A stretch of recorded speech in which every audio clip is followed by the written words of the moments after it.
What's up? So, attempted to do a Zoom video. We had it all set up. I had my notes and boards ready to rock. I got some fun equipment I was going to mess with. Unfortunately, not getting on there. So I'm just going to do a quick video, kind of talk about, my jiu-jitsu journey, if you will.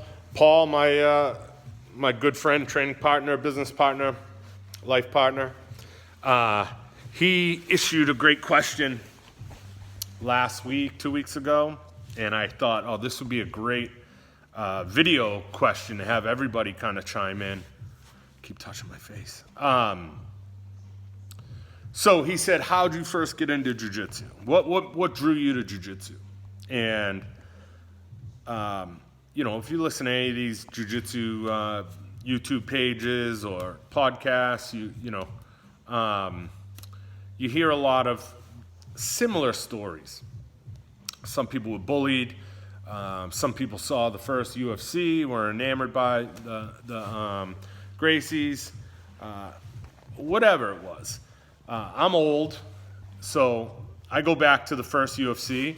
I remember watching, I was babysitting, 18 years old, just graduated high school. I was bouncing at a bar. I was roofing houses, and I was fresh out of basic training for the National Guard. And I was like, I was always into lifting weights and thought the big, huge muscle head was going to win. And then you see Royce Gracie dominate and do these weird shit with his karate gi, and I'm like,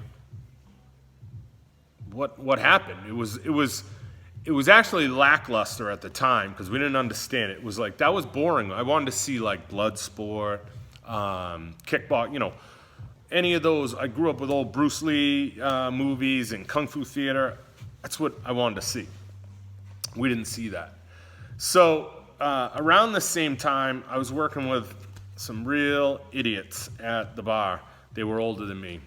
And they were talking about the UFC and how they train at I'm not going to say the school's name, but it was one of the only schools back in the early mid-90s that was teaching grappling.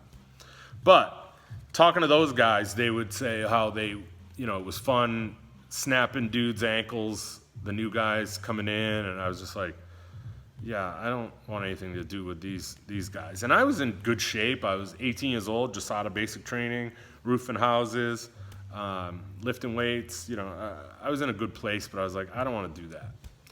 So after that was all the dark years of UFC. It's not like we could watch YouTube and see jiu-jitsu anywhere.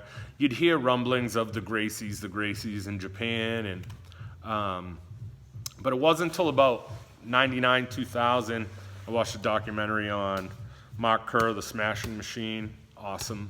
And that I ended up buying that DVD, and it came with Rickson Gracie's Choke documentary. And I was like, you know what?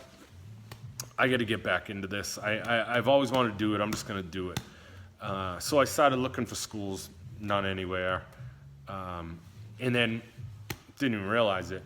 This little hole-in-the-wall gym I was training at, which I loved, had an MMA gym opened up upstairs. They were renting space. I was like, here's my opportunity.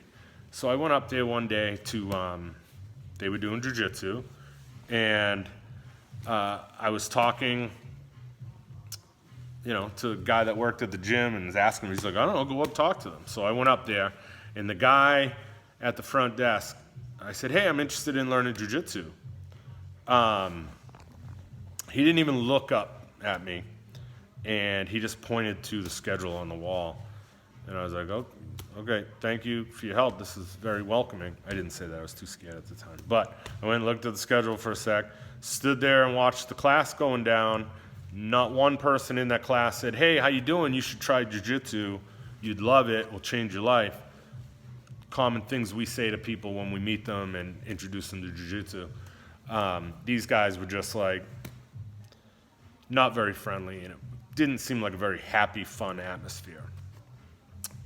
Fast forward about a year, 2 years, and I had just come off back-to-back knee reconstructions from football, and a friend of mine who played linebacker behind me had said, hey, you want to come try Brazilian Jiu-Jitsu at my karate school? He was doing Taekwondo. And I was like, actually, I do. I couldn't run at the time because of my knees, so I needed conditioning. I was hitting the heavy bag, but I needed something else. I did that for about 6 months. Football season started, played the football season, and then didn't go back to jiu-jitsu again. I think I went back a few times, but didn't get back into jiu-jitsu for a couple years later. I had another friend say, hey, my karate school's offering jiu-jitsu. I know you tried it before. You should come try it with me. I said, you know what, I think I will. So I went and trained there for about a year. Loved it. Football season came around again. Took a few months after football, got back into it, trained in about another year or so. Got my blue belt, had some life and family changes go down. We've talked about it in other videos. Left my job, retired from all that stuff. But I always, in the back of my head, was I'm going to get back to jiu-jitsu. So I ended up opening my own private training business, followed by my own first gym, which was a tiny little garage, and I said, I'm putting mats in here no matter what. It wasn't great for the strength and conditioning business to put mats in the gym, it being so small, but I knew I wanted to train jiu-jitsu, and I couldn't afford time-wise and financially to go somewhere else.